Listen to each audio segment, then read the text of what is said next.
Cool. Looks like some people are still joining in. Welcome, folks, to the latest edition of the Coaches Connect call. I'm Coach Jeremy, and we have a solid group of coaches here today. Some discussions lined up, so we're going to jump right in. And just before I hit record, Wendy was sharing a very useful conversation regarding uh, how to position yourself as a coach in the grand scheme of coaching, in the world of coaching, potentially against entities that are maybe a little bit more well established, such as Precision Nutrition or other coaching companies. Wendy, did I nail that, or is there any other detail that you want to add there? I think you hit the nail on the head. Yep. It's just you just wanted to go a little bit deeper, especially against, as a PN certified coach, why choose us over PN itself? Gotcha. Yeah, it's a really, I think, a useful question. Uh, there's a few layers to this one, but I'm curious to know how other folks kind of contemplated this themselves, and what you've come out with in your response to, or as a potential response to clients who are aware of not only your offering, but maybe some other coaching offerings that they're weighing as well.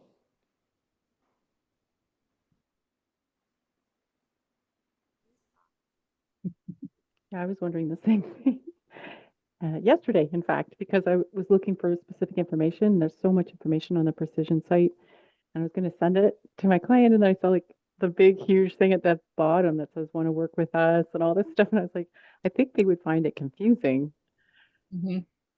Are you Looking, referring to, are you using Terra, the like Pro Coach or a PN resource? And I'm not using ProCoach. I'm using Trainerize. okay, But I do really I use a lot of material from Precision Nutrition and share it with my clients.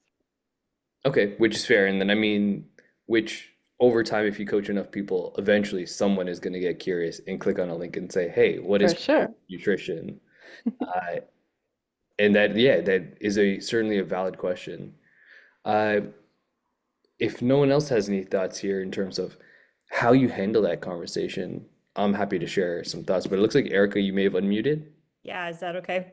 Yes, please. Hi, everybody. I really appreciate this question, Wendy. I'm not through my PM level 1 certification, but I'm deeply thinking about this. And I don't have, this is not coming from a place of wild success. But what I've been considering is using this precision nutrition certification, but targeting a more specific group of people than what I see PN doing. And Jeremy, correct me if I'm wrong, but my perception of PN is that it's pretty broad. It's out there for anybody who's looking to improve their nutrition or lose weight. Whereas right now, I pretty much only work with cancer survivors. So and that work has been largely in just sort of this like general transition from treatment to what happens next. And so I'm looking to bring nutrition coaching in with that, but it's like looking at a specific group of people, Wendy, and I don't know who you work with. It sounds like you have an established coaching practice, but I don't know if that's helpful, but that's kind of what I'm anticipating. So to be continued, but just I, that. I, I too am targeting a specific niche, and of course, a lot of niche that a lot of people are as well. But women in menopause, I resemble that comment, and but I'm curious though, and I'm a marketing person, so I understand positioning. I just want to hear PN's pitch about because as a just as a person, as a curious person on the internet, if I was working with a coach and they sent me a bunch of PN resources, which why wouldn't you? They're great. Um, I would be clicking on that, and then I'd go, okay, what's the pricing there? Oh my God, well that's $1,000 a year, and I'm charging whatever. I'm not charging anything yet. I don't have any clients, but it would say it's more, and then you would just get in this, you would get in this um, objection handling, and I'm sure I could put together something, but I would like to hear from the horse's mouth, like how and why us, why me, why, us coaches versus PN, and in a friendly conversation here. I mean, we're all in here to help each other, so I just curious what Jeremy has to say. That's fair. I'll be the horse for today. In terms of, so where does this conversation start? Erica, I think, nailed it. Initially with what audience do you speak to? PN does cast an incredibly wide net. Essentially, so many of the resources that we've created look at the general health and wellness landscape and look for trends and like what are things that are people currently interested in? What are they talking about right now? Let's create resources for those things. So if you see a new trend and it has some sustained momentum behind it for a while, before you know it, PN will have created a resource to address it, whether that's just like a blog post or some social media posts, whether we go down the rabbit hole to create a guide on it, to go a full course on it. All of those things depend on kind of what we see in terms of what is the general trend. Is there a large enough audience? Is this something that we personally have expertise in? That gets into a little bit more of kind of Erica's positioning as well in terms of you as an individual coach. Where does your expertise lie? Where are your experiences and how have you tailored your education to speak to that particular population or to that particular problem? As an individual coach, you aren't as likely to cast such a wide net just because, one, you don't have the resources and a team behind you to kind of draw on all that expertise and to create those things. So you'll start to particularly speak to people who you feel like you are more geared towards helping. Eventually you get to a place where it's like, hey, I've gotten quite a bit of experience in that area. My education is tailored there. The way that I speak is tailored for those folks. The people that come to me tend to fit that mold as well. And at that point, you have a competitive edge or you're able to differentiate in a way that doesn't really count PN amongst the choices that that someone is considering when working with you. I will say there are quite a few people that even I encounter at this stage of my coaching career where it's like they know they need to improve their health. They're like, I have some ideas of what I want to do. And for those folks, like they could go to an individual coach, they can go to kind of our group coaching program, and they would be fine, they'd be served well in either instance. What differentiates them or like encourages them to still come with me in that moment is any relationship that we have the ability to build. So they saw something that I wrote online, or they saw a resource that I shared online, or we've had a chance to interact before, maybe in a comment or they DM'd something like that. And that's where you as a coach, even if you're not highly specialized in your education or your experiences, it is your ability to leverage your relationships, which PN to its credit is kind of like a little bit more faceless in the moment. Like we don't have kind of someone who is like, here's our figurehead person who you can work directly with. We're more of a larger organization where it's like, hey, here's resources created by a broad team, and people don't typically connect with that in the same way as you as an individual has a particular voice and a style. And when I find Wendy's website or Wendy's Instagram page or Wendy's TikTok page, whatever it is, I just get you. And that's the thing that each one of us has that makes us unique when positioned against a PN. It's not so much pricing or anything like that. It is your ability to stand out as an individual and to connect with others on that individual level. And that's what makes for really strong coaching relationships. Yeah. I wasn't sure how PN runs their coaching these days since when I was there was no pro coach when I was a client way back when, and it was all delivered over email and you didn't interact with the coach at all.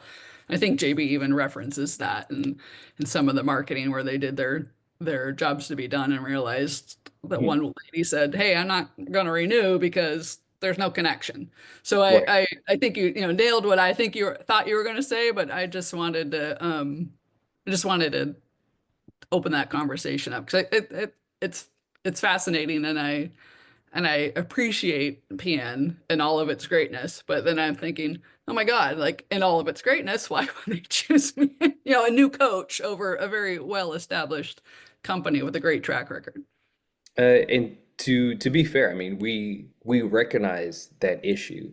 and we've tried to do better at creating more personalized interaction within our coaching programs, both group coaching as well as our one-on-one coaching offering. So in our group coaching, specifically what the group coaches are doing for January is like we have way more open meetings for people to attend. Mhm. But those again are group offerings where it's like maybe you might be the only client there, maybe there might be other 10 folks there. Uh, it will always feel like slightly less personal than the one-on-one coaching. And we even have one-on-one coaching, but our ability right now to kind of showcase ourselves in one-on-one coaching, we don't do as much as we could. Is that an intentional choice? I think it's because PN wants to showcase other offerings as much. If we bring in someone who's like, I really want to position one-on-one marketing as a, or one-on-one coaching as kind of our biggest offering and really make that pop, maybe we'll change that in the future. But for right now, someone who is an independent coach who puts themselves forward, who connects with people in their communities in person and online, has a distinct advantage over us. And you'll always have the consistent same voice that people can connect with and learn to trust over time before they put down their credit card to work with you. Mhm. Cool. Terry, you had your hand up. Yeah, my question is related to this, and it was sort of another reaction that I had when I was just looking at the resources to send to a particular client, and I was like, am I doing this wrong? Like, am I one of these coaches when somebody goes to your website, are they going to say, wait, it looks like Precision Nutrition is a course, but I have a trainer who calls herself PN certified, but I don't feel like I'm taking a course. So I was going to ask that question today. It's like, is it okay if I'm just following my own plan and using the resources, or am I supposed to be sticking to more of a chapter by chapter program? Approach when it comes to coaching? Yes. Oh, no, please. I mean, use what is useful, throw away the rest is definitely part of our motto. Uh, I think what is valuable from the PN coaching experience as you're going through level one, whether you're coming in from like, I have zero coaching experience, or I'm coming in with a related background, but I feel like I can use more expertise in how to hold these conversations or some of the technical elements, is that we give you a battle-tested system that you can roll out on day one with here's a six-step coaching process. Follow these steps and you will likely experience more success because you don't have to kind of reinvent the wheel, which is great.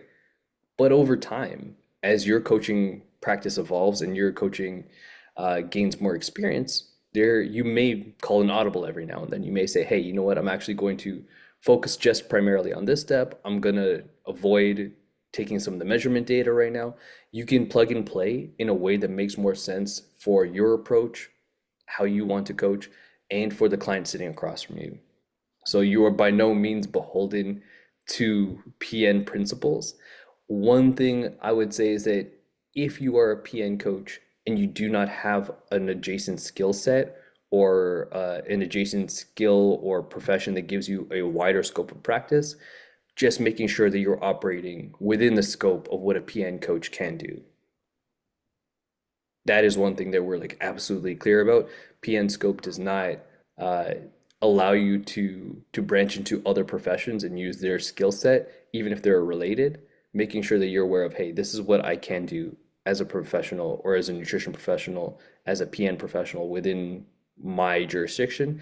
And if I'm representing myself as a PN professional and nothing else, then that's how I operate. So pick and choose what works for you. Just make sure that you stay within kind of those confines. That's super helpful. Thank you. Yeah, no worries. Yeah, because I've certainly found like I'm still really new, but I've been working with, Is that I don't know where that came from. Yeah, so I've been working with people, like I started like most people with people that I know. So I already had a pretty good knowledge of what they were dealing with, but when I went to do intakes, it's kind of a funny transition from, a close friend to somebody who's like, what are you?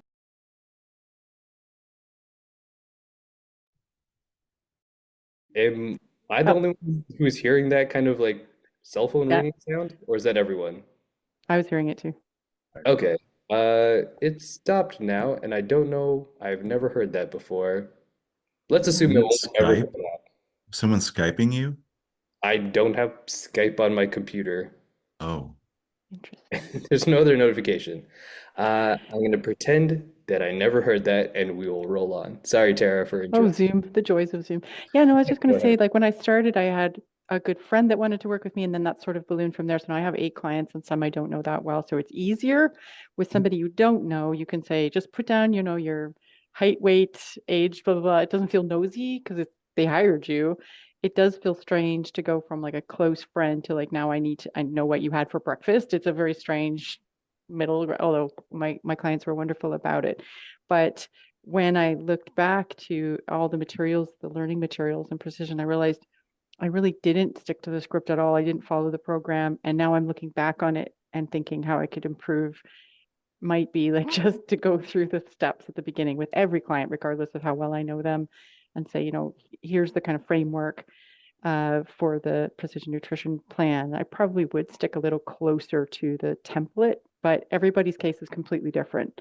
So I get what you're saying, like know the rules, bend the rules, Daniel said. Yeah.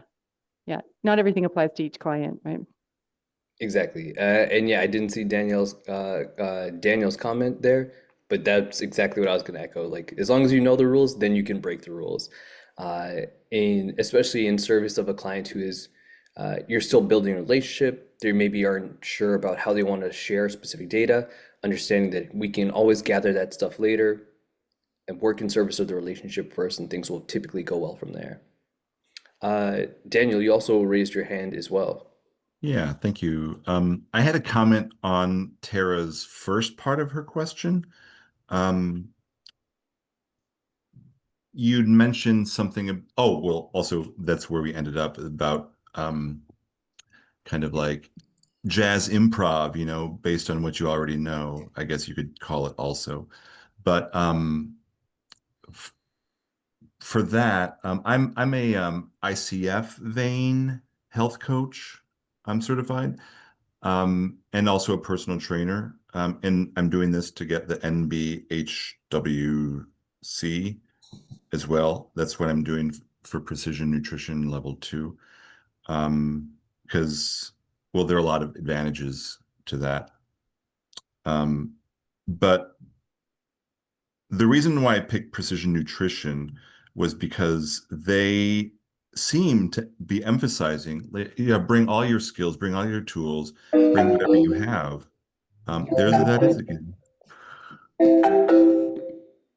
That's got to be Skype. Uh, if it is, it's showing me no notifications anywhere on No? my laptop. Well, I was basically done, but just saying basically that Fine. I picked Precision because I got to bring all of my professional side hustle into this as well. And I'm looking forward to that. So I don't have to stick to a script. If I did, I don't think I'd be here. It's all quiet now. I'm gonna hope that it stays that way. But thank you for sharing that. In terms of it's a great point that folks who find us, whether again this is your entry into coaching or you're someone who's coming with a broader skill set with past experience, we want you to combine what you learn from PN and hopefully strengthen your approach as opposed to you have to become like a PN purist and only follow the ways of PN. I think actually a key marker of your own coaching development will be where you start to see PN's method and say, you know what, I'm not 100% sure if I agree with that. And being able to question things and share ideas where it's like, hey, I don't know if this is for everyone, but in this context, I think I would maybe do things a little bit differently. And that's really valuable, being able to have that contrast and then think critically about something and not just say, this is came from the Bible of PN, therefore I'm going to follow it. So a useful addition there. Cool. Tara and Wendy, thank you for bringing up both those conversations. Uh, Tara, any final comments before we move to Elizabeth? No, I'm good. Thank you so much. That was great. Thank you. Uh, Elizabeth, well, we have this moment of peace. Hi. So I have a question, I guess, where I feel like I maybe know what like how I want to proceed, but I feel like I just want that like extra encouragement or to kind of run it by. So I mean I have two clients, so I mean I'm still new and I've done one in-person event. And so after that in-person event, one of my friends who attended was like, oh, you know, I could reach out to the wellness coordinator at the job that she works at to see if like anything, you know, if I could collaborate or, you know, go in there. So she connected us. And so I recently emailed her and just kind of asked like, you know, what does your wellness program consist of? Because I've never gone into a company before to like do anything, so I don't really know what to expect. So she got back to me and asked like what I typically like offer to see if we would like if it would work out to collaborate in the future. And so like part of me is like, I don't know, I've never gone into a company, but I mean, I think it kind of would just be similar to like the one workshop that I have done where I would pick like a topic that, you know, I think a general population would be interested in, and then you know, do a workshop where I provide information and have, you know, the people participate and, you know, give a, you know, kind of go back and forth. So I don't know, I guess it just kind of, so the other thing also too is I'm like, okay, do I tell her what I typically do, that I'm like one-on-one, but I'm, you know, looking to do workshops and that I've done like one in the past? Like, I don't want to lie and say I've done them before, but I also don't want to sell myself short. So just, I don't know. Or maybe I'm overthinking it. Uh, so would you be able to summarize the question a little bit? What are we looking for here? How can we I support? know. So I guess so one like is that like if you were to go into a company, like that's pretty much what it would consist of, is like kind of deciding on a topic and presenting that topic to whoever showed up. Like it's typically what you would do if you were to go to a company. I mean, I assume. Yeah, I mean, I have limited experience here. I've done a couple of these when I worked for another nutrition coach for a while, and they had some gigs that they tossed my way. Uh, I'm curious to know if other coaches have either, if this is something that you do more regularly, this is a mainstay for your business, or you just have some experience to pass on to Elizabeth here.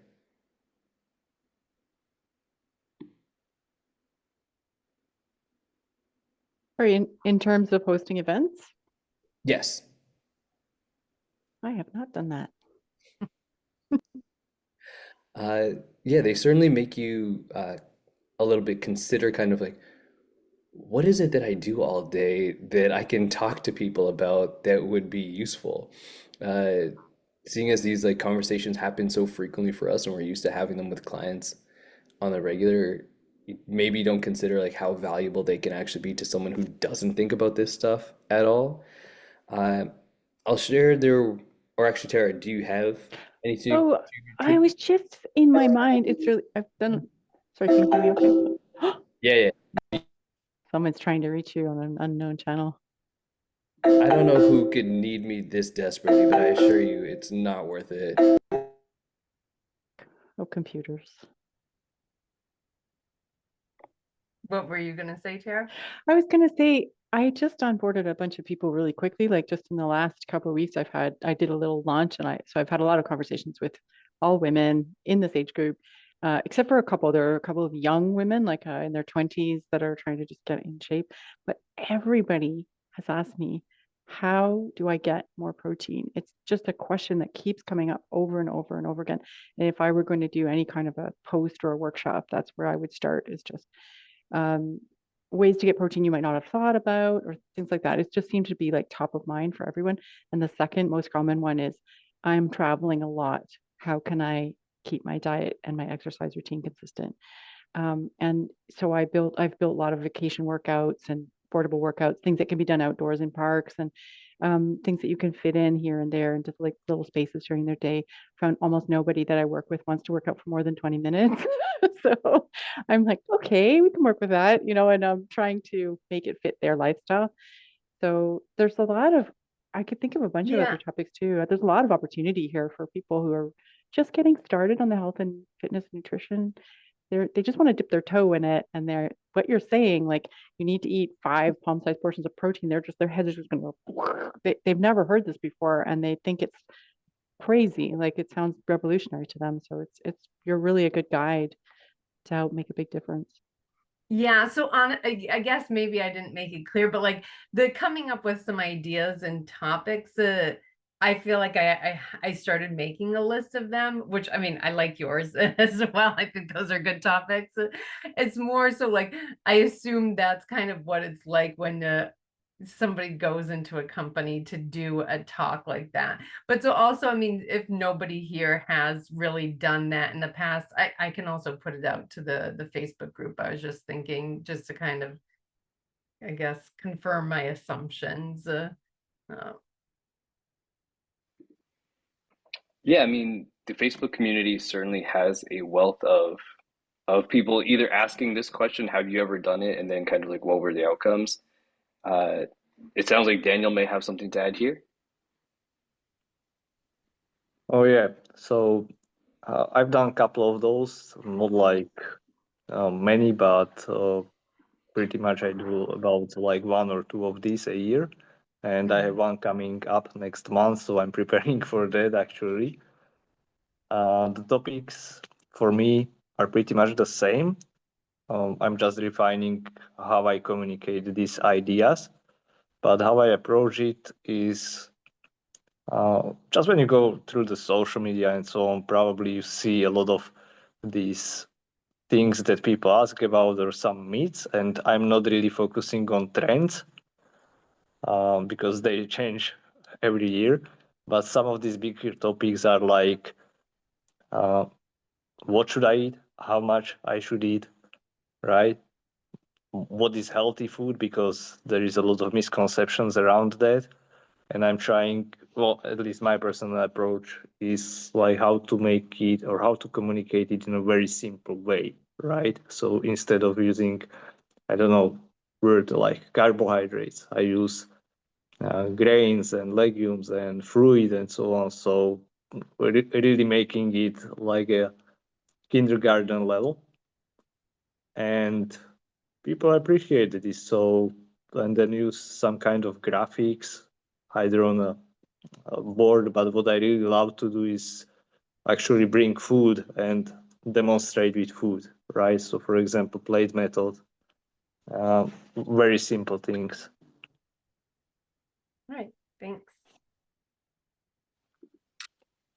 Daniel, I'll give you, or Daniel S, I'll give you one more and then I'll round this one up before we move to our next topic. Okay. Also wanted to say, Elizabeth, you unlocked a memory for me. I have been doing events, but it's kind of like mind, body, spirit, because my main job is as a minister of a church. And so, like, that's something that I can integrate as an expert. And so, like, I guess my challenge to you would be like, what's your expertise? What are you the smartest person in the room about, and maybe major there. Uh-huh. Okay. Daniel, Yeah. that leads right into kind of my final point here as well. When asked to speak and given kind of broad like leeway, it's like talk about whatever you want to talk about. There's two things that I normally try and do. The first one is I try and solicit some feedback from the group that I'm going to speak to. So if it's, let's say, like a high school level team, send them some feedback to whoever my contact person is there and say, hey, here are some ideas of topics that I can speak of. Is there anything that here that draws your attention for this group? Or have them solicit some topics or questions that they want answered. my goal here is specifically, I feel the most confident and comfortable in a community, in a setting where it's very just like conversational. Uh, I can go make a full like presentation and go slide by slide, but I would rather not lecture people because I don't feel that lecturing typically is the most useful way to educate people. People typically learn and take away things and apply things when they're able to ask questions and be engaged in the material. So keeping it as conversational as possible, I found to be the most useful. If I don't have the opportunity to do that, and it's like, hey, I can't survey 500 people for you. They're not going to really get back, and we're not going to get broad kind of like consensus on a singular topic. Then, much like Daniel, the question is, what are you the smartest about? The way I frame it is like, what problem do I enjoy solving for people or helping people solve? What is the problem that people often come to me for that I have a great deal of knowledge and expertise in holding the conversation. Maybe not specific expertise from like a technical or academic sense, but I just talk about this a lot. And I enjoy talking about it, and I find that my people get value out of it. That's a topic that I find is quite useful in those settings as well. And if nothing else, if no one gained value from this, then I just talked about a thing that I wanted to talk about anyway. So yay for me. I'm getting paid either way. Uh, That Hopefully makes sense. people do kind of vibe with the conversation, and I find actually that way, if there's like a large group and one or two people really show interest, those people are likely to follow up with me, or it's in my best interest to go up to them after and say, hey, you had a lot of really great questions. Is this something that you've noticed as a problem in your life, or something that you feel like you would want to tackle or address at any point? If so, here's my contact information. Let's keep in touch. I would love to speak to you more about this. Is way better than just kind of here's a topic on protein intake, where it's like people are like, you did the thing you were supposed to do. You talked about nutrition as the nutrition person coming into our office, uh, but it doesn't clearly identify a problem, or it might not resonate with them as well, Yeah. just Okay. because it's a little bit of a dry topic. Cool. Thank you very much. I have to drop, but thank you. Yeah, no worries. Thank you for sharing that conversation with us. Uh, any other questions pop up for folks before I dive into one of our conversations from the previous week? Actually, speaking of a conversation from a previous week, Tara, your posts from the PN coaches community generated some good discussion last week. Were you able to see the recording? I have not. Sorry, I've been so busy. I just took a course last week, but I will. Was it All good, all interesting? good. Yeah. I think it was very useful. It was one where most of our conversation was kind of reflection on the comments that you'd already received that I think were some really useful comments.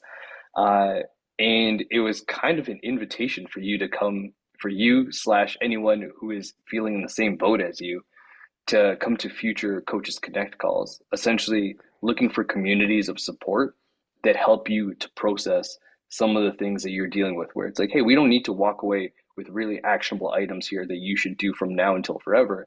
It can just be pop in, have conversations with folks, and hopefully you leave feeling like you were able to share some of that in a constructive way, be have your feelings kind of affirmed.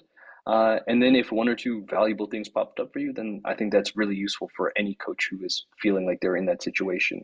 For folks who didn't see last week or didn't see that conversation online, do you want to let us know a little bit more about kind of the headspace there you're in, or what led you to post that?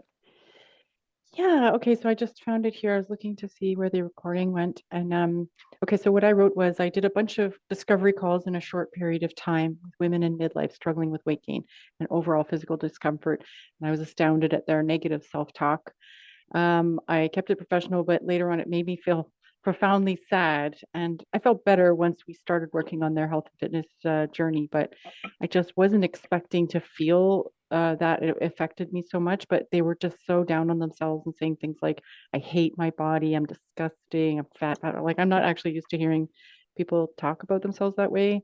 Um, they laughed when they were saying it, but still, it's just been a long time since I heard people refer to themselves in such a terrible way. Um, but yeah, these are all women around my age. They're very injured or ill or taking medications, or they've gained a bunch of weight. And so anyway, as soon as I turned to building programs for them and helping them with like their nutrition goals, and we were doing constructive habits, it felt like I was helping, but I really wondered if anybody else had felt that kind of, like just hearing people say mean things about themselves. It was just kind of depressing. And so people had some lovely responses. I got a lot out of that. Yeah, I would encourage folks to go back to the recording or to search Tara's name in the PN coaches community, because I think it's an incredibly useful conversation. Coaching, if you're doing it in a group setting, in a one-on-one setting, uh, and you're communicating with your client, at some point you're going to get into some uncomfortable conversations.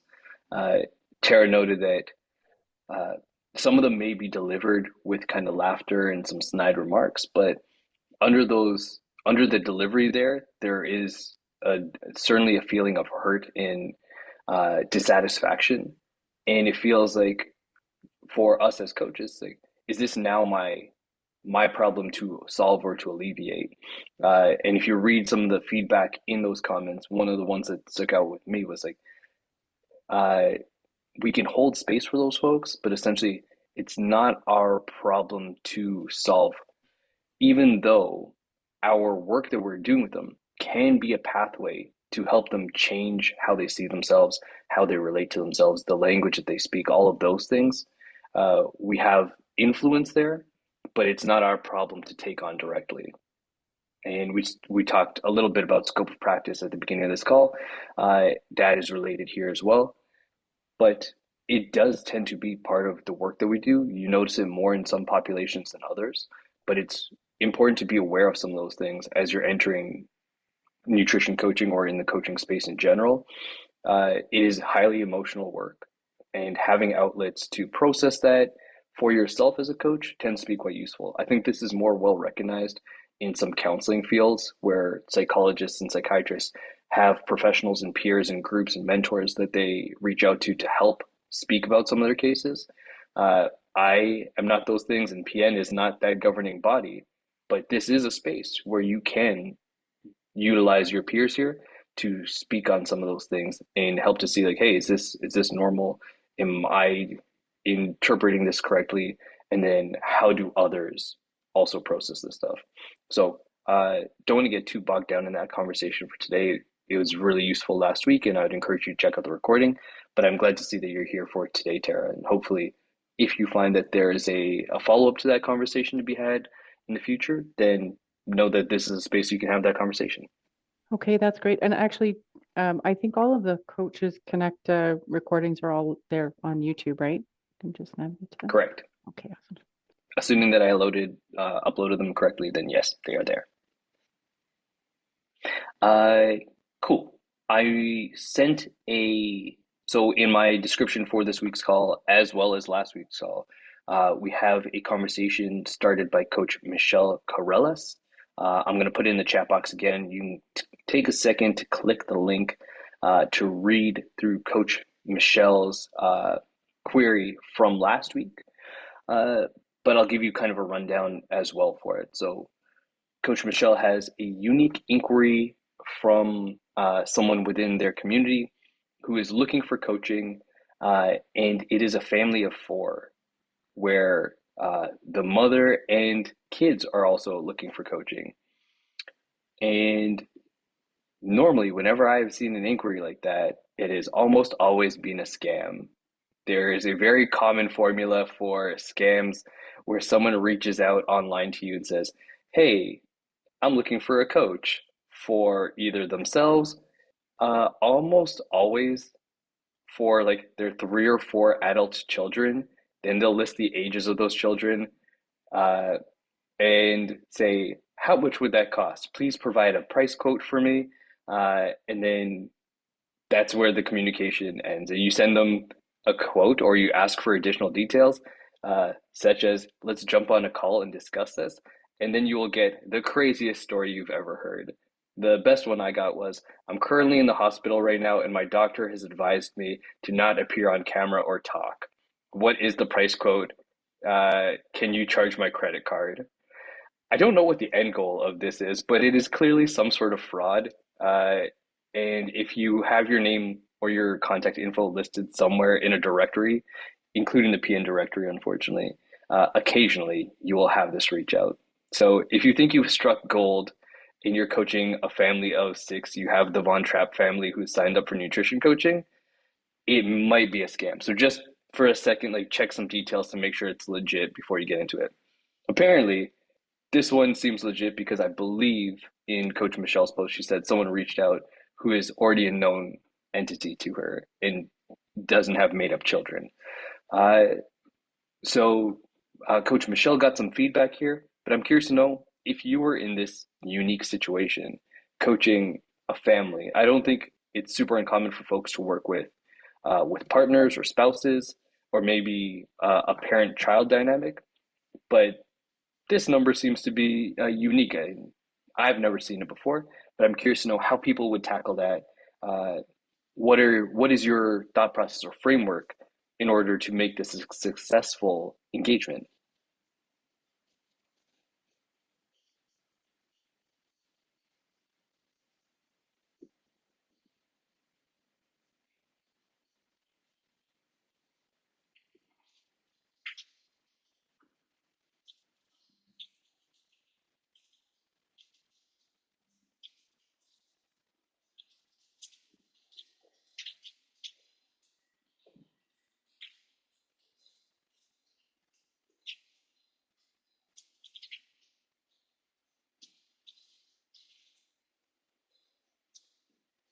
So to give you some context for potential responses here, any questions that you would like to ask, any details that you would structure in for meetings with individuals or with groups, how would you make it work? Or anything that you would want to do to establish kind of ground rules at the beginning of your coaching relationship as you lead in.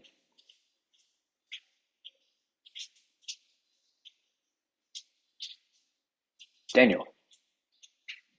So just thinking out loud here, I would like to know what is the intention, like for example, if it's mother with children and maybe with husband, is that drive to change nutrition or work on that from that person and they want it for their whole family? Are they like kind of forcing it onto them?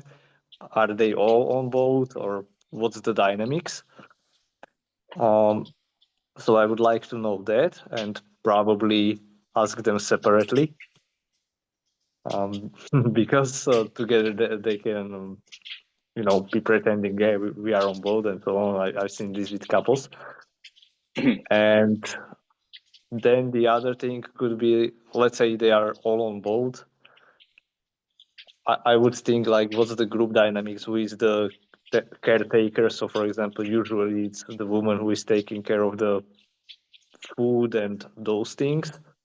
So if we are speaking about nutrition only now, then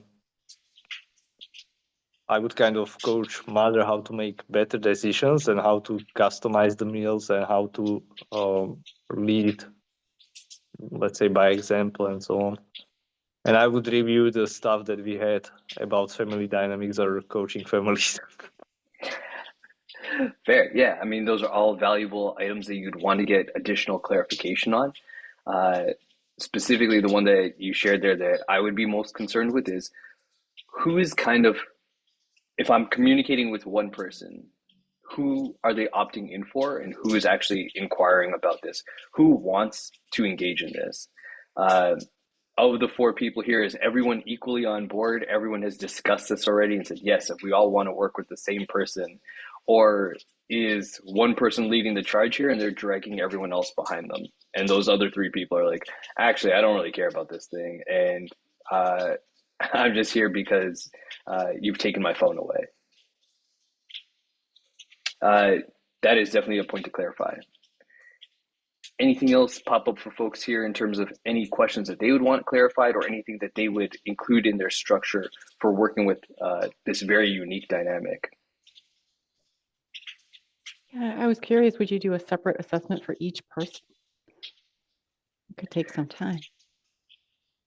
Yeah, so I mean, that's certainly something that you'd want to factor in and get clarity on as well, because you as a professional, uh, you would likely charge differently, or you would have to probably amend some of the way that you charge, unless you have like a group coaching offering where it's like, hey, they just each take one individual spot. Uh, do you charge them as individuals? Do you charge them as a group? Do you charge them at uh, a special kind of like hybrid rate for this specific instance? I probably wouldn't be sharing 4 invoices, especially if some people are like minors or young adults. Uh, how does that work? Those are all things that you'd probably want to consider up front and speak with whoever controls the credit card or the checkbook in that house. Anything else pop up for folks?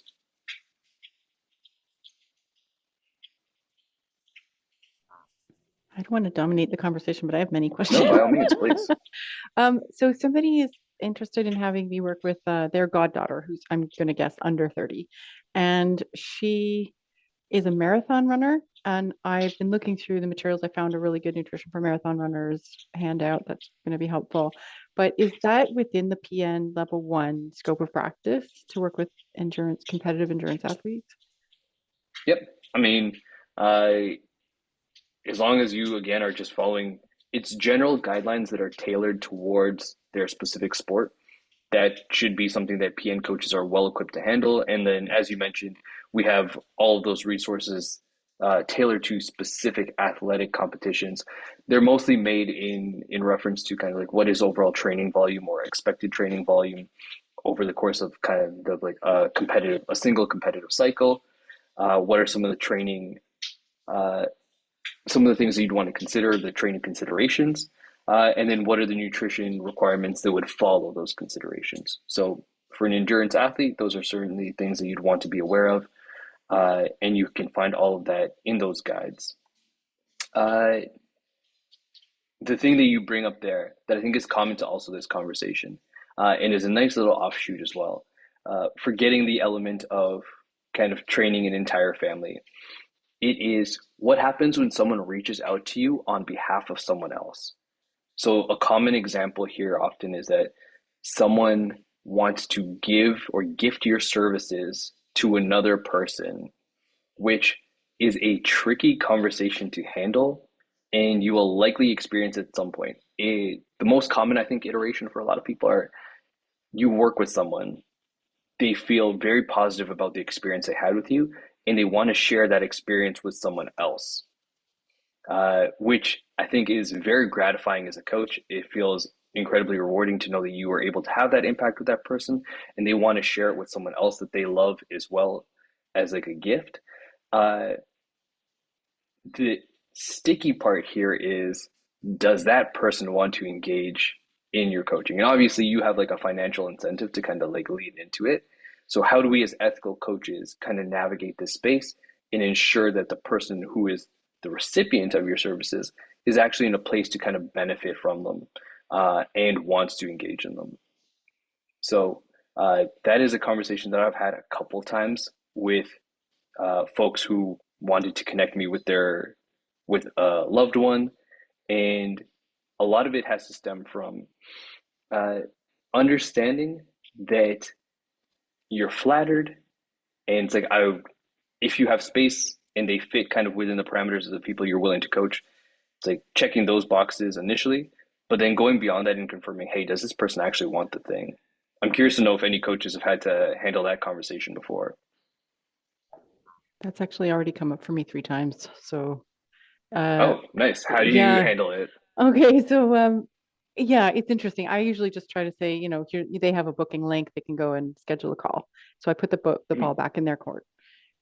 So I don't really know.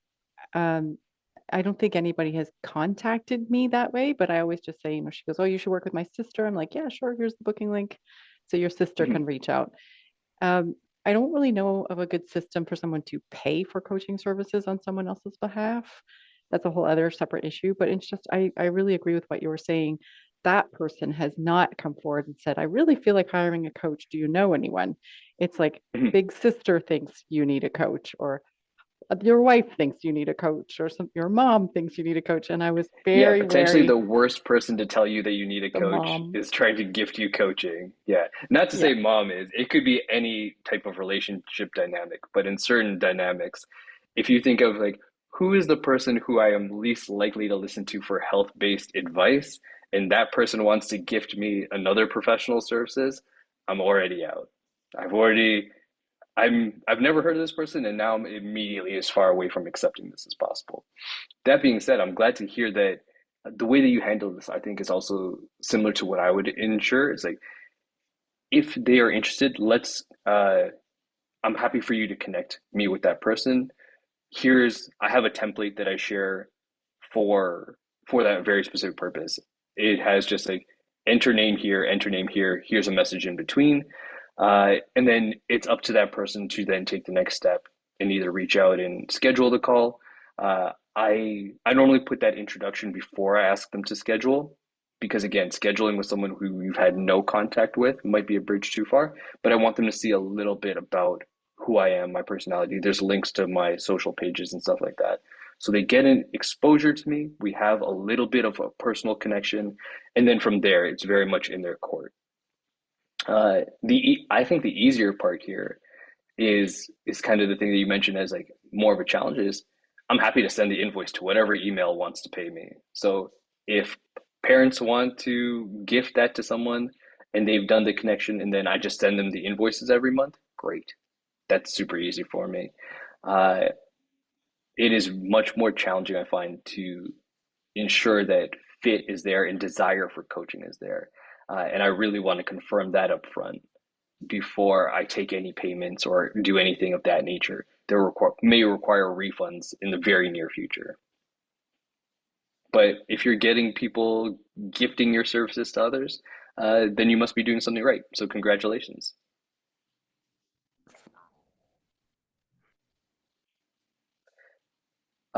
Cool. We are almost up on time for today. Any final discussions that we want to bring to the table or any final comments before we sign off?